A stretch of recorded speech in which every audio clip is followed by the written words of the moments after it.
পুরোপুরি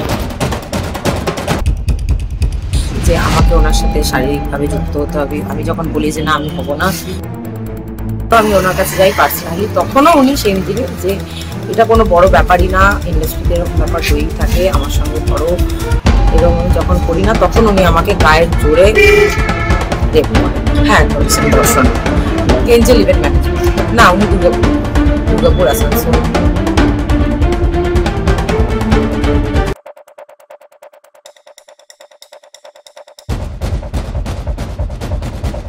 ব্যক্তিগত কাজে দুর্গাপুরে এসে ধর্ষিত হলেন এক তরুণী। হুগলি চুঁচুড়া থেকে ব্যক্তিগত কোনো কাজের উদ্দেশ্যে দুর্গাপুরে আসেন বছর 25 বর্ষীয় ওই তরুণী।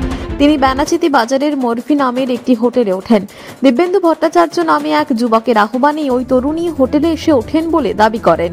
দুর্গাপুর থানার পুলিশের কাছে অভিযোগে ওই তরুণী দাবি করেন, দিব্যেন্দু ভট্টাচার্য নামে ওই যুবক ওই তরুণীর ঘনিষ্ঠ মুহূর্তের বেশ কিছু গোপন ছবি ও ভিডিও কোনোভাবে হাতিয়ে নেয়। তরুণীর দাবি তাকে দিব্যেন্দু ব্ল্যাকমেল করতে থাকে ওই ছবি ও ভিডিওগুলি সমাজ মাধ্যমে ভাইরাল করে দেবার। তার সঙ্গে শারীরিক সম্পর্ক স্থাপন না করলে সে ওই ছবি ও ভিডিও ভাইরাল করে দেবে বলে হুমকি দেয়।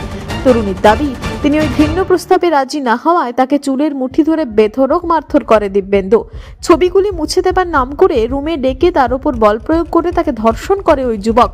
তার উপর অমানসিক অত্যাচারের ফলে তিনি ভালোভাবে হাঁটতে পর্যন্ত পারছেন না বলে পুলিশকে লিখিতভাবে জানিয়েছেন তরুণী। তার দাবি গত 19শে নভেম্বর তিনি মরফি হোটেলে এসে উঠেছিলেন। পরপর দুদিন তার সাথে এই ধরনের নিপীড়ন চালানো হচ্ছে। তরুণীর অভিযোগ পেয়ে বৃহস্পতিবার দিব্যেন্দু ভট্টাচার্য নামে ওই যুবককে গ্রেপ্তার করে দুর্গাপুর থানার পুলিশ। এদিনই দুর্গাপুর আদালতে পেশ করা হলে তাকে পুলিশি হেফাজতে পাঠানোর নির্দেশ দেন বিচারক। প্রশ্ন উঠছে বেনাচিতি এলাকাস্থিত মরফি নামের ওই হোটেলটির নিরাপত্তা ব্যবস্থা নিয়ে। এক্ষেত্রে ওই তরুণীর নামেই কি রুম বুক করা হয়েছিল? যদি তাই হয় সেক্ষেত্রে কোনো পুরুষকে কিভাবে একাকী একজন মহিলার রুমে যাওয়ার অনুমতি দিলেন হোটেল কর্তৃপক্ষ? প্রশ্ন উঠেছে এক্ষেত্রে কি তারা স্বামী স্ত্রী পরিচয় দিয়ে একই রুমে থাকছিলেন? সেক্ষেত্রেও প্রশ্ন থেকে যায় দুজনেরই সচিত্র পরিচয়পত্র যাচাই হয়েছিল কিনা তা নিয়ে। এক্ষেত্রে কি বেশি টাকার লোভ দেখিয়ে হোটেলে রুম বুক করা হয়েছিল?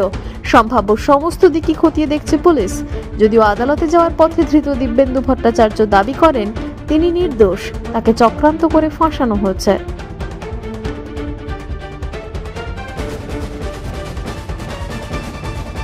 ফাঁসানো হয়েছে? হ্যাঁ পুরোপুরি।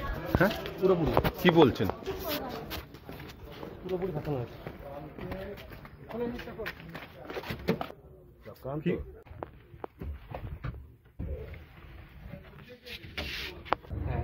হ্যাঁ কি কদিনকার কিভাবে আলাপ? 1.5 বছর ধরে আলাপ আছে। হ্যাঁ 1.5 বছর ধরে আলাপ আছে। 1.5 বছর ধরে আলাপ আছে। উনি যেটা বলছে সেটা কি সত্যি? শারীরিক সম্পর্ক করেছিলেন?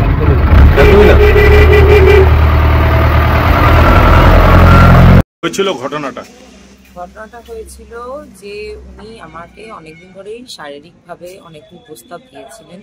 আমি ওনার কোম্পানিতে 2 বছর ধরে কাজ করতাম। তো লাস্ট ইয়ার সেপ্টেম্বরের ওই সেম জিনিসের জন্য আমি ওনার কোম্পানির কাজটা ছেড়ে দিই। 6 মাস পর এই বছর মার্চ মাসে উনি আবার আমাকে কন্ট্যাক্ট করেছিলেন ওনার কোম্পানিতে কাজ করার জন্য। তো উনি আমার থেকে সরি বলেছিলেন আর কোনোদিন কুপ্রস্তাব দেবেন না, কিছু করবেন না। তো আমি আবার ওনার কোম্পানিতে মার্চ এপ্রিল থেকে কাজ করা স্টার্ট করি।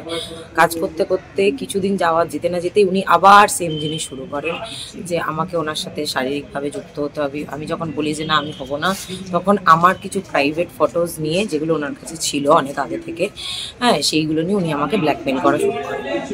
যখন ব্ল্যাকমেল করেও যখন দেখলো উনি কিছু করতে পারছেন না, হ্যাঁ আমাকে একদিন মিথ্যে রকম একটা প্ররোচনা দিয়ে আমাকে বললো যে তুমি আসো, যেটা হচ্ছে ঘটনার দিনের কথা বলছি আমি, বলে তুমি আসো, আমাদের নিজস্ব কাজেরও কিছু কথা ছিল, তার বাইরে উনি আমাকে আলাদা করে পার্সোনালি বলেছিলেন আমি তোমার সামনে তোমার ছবি সব ডিলিট করে দেবো। কতদিন আগে? এটা হচ্ছে 19শে নভেম্বরের কথা বলছি। 18ই নভেম্বর এই কথাটা বলেছিল পরের দিনের জন্য, 19 তারিখের জন্য। তো 19 তারিখ আমি হোটেল মরবিতে চেকিং করি, যেটা আমাদের শিডিউল ছিল ওদের ইভেন্ট ম্যানেজমেন্ট থেকে। হ্যাঁ তো ওখানে চেকিং করি। ওখানে আমরা আমাদের নিজেদের পার্সোনাল যা মিটিং ছিল যা এই ছিল সব কিছু কমপ্লিট করার পর আমি যখন ওনাকে পার্সোনালি গিয়ে বললাম যে আপনি এবার আমার ফটোটা ডিলিট করে দিন, আমার সামনেই করে দিন। তো উনি সেটাতে নারাজ। তো সেটার সঙ্গে ওনার সঙ্গে তর্কাতর্কি হয়, হাতাহাতি হয়, ঝামেলা হয়। তারপর উনি আমাকে খুব বাজেভাবে মারা শুরু করেন। আমাকে লাথি, ঘুষি, ধাক্কা মেরে ফেলে দেওয়া, আমার পেটে ঘুষি মেরেছে, পিঠে লাথি মেরেছে। তারপর চুল ধরে রুম থেকে টানতে টানতে ঘষ্টাতে লিফট অব্দি নিয়ে গেছে, ফ্লোর থেকে শ্লীলতাহানি করেছে। ওখান থেকে আবার লিফট থেকেও চুল ধরে ঘষ্টাতে টানতে আবার আমাকে রুম অব্দি নিয়ে এসছে, ওখানেও মেরেছে, বারবার মেরেছে, মুখে মেরেছে, সব জায়গায় মেরেছে। যখন এগুলো হয় আমি তখন সঙ্গে সঙ্গে হোটেল দিয়ে একবার বেরিয়ে যাই। বেরিয়ে আমি থানা অবধি গিয়েছিলাম, থানার বাইরে অবধি।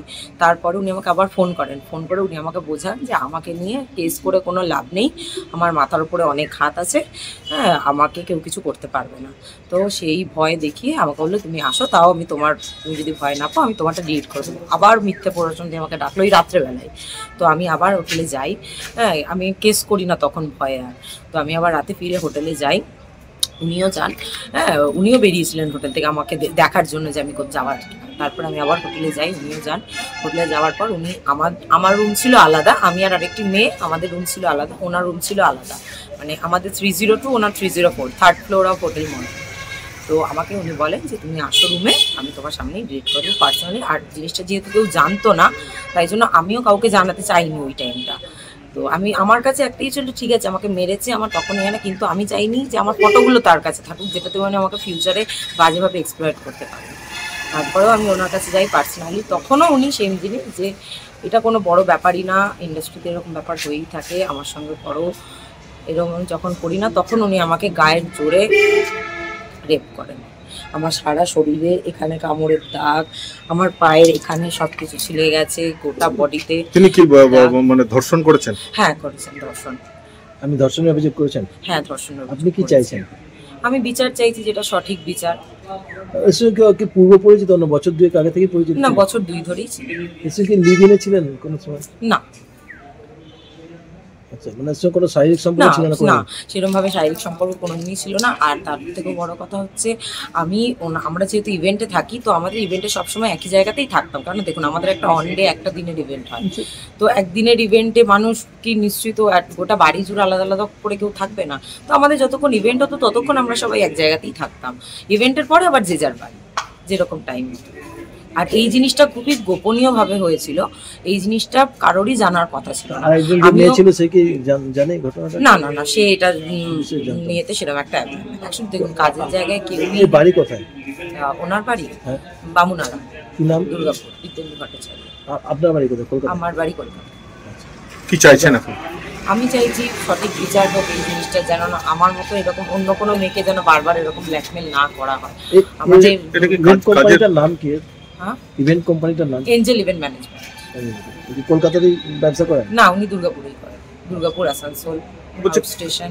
কাজের প্ররোচনাতেই কি এরকম সুযোগ? হ্যাঁ, এরকম আগেও উনি অনেকবার প্রস্তাব অনেককেই দিতেন যে কাজের জন্য, যে কাজ করলে এমনি ওনার ম্যানেজমেন্টের একটা রেপুটেশন আছেই, এরকম বাজে রেপুটেশন, অনেকেই জানেন সেটা। হ্যাঁ, তো এরকম প্রস্তাব ওদের ম্যানেজমেন্ট থেকে অনেকবারই দেওয়া হতো, অনেক মেয়েদেরকেই দেওয়া হয়েছে।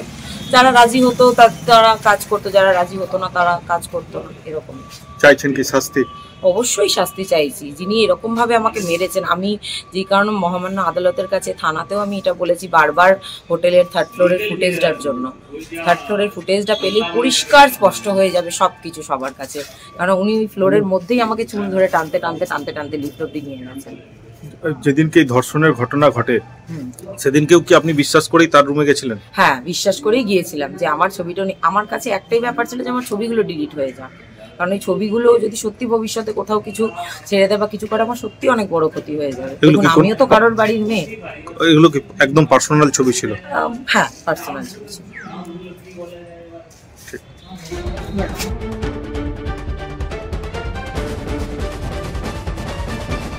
দুর্গাপুর থেকে সনাতন গড়াইয়ের রিপোর্ট, টিভি নিউজ 10।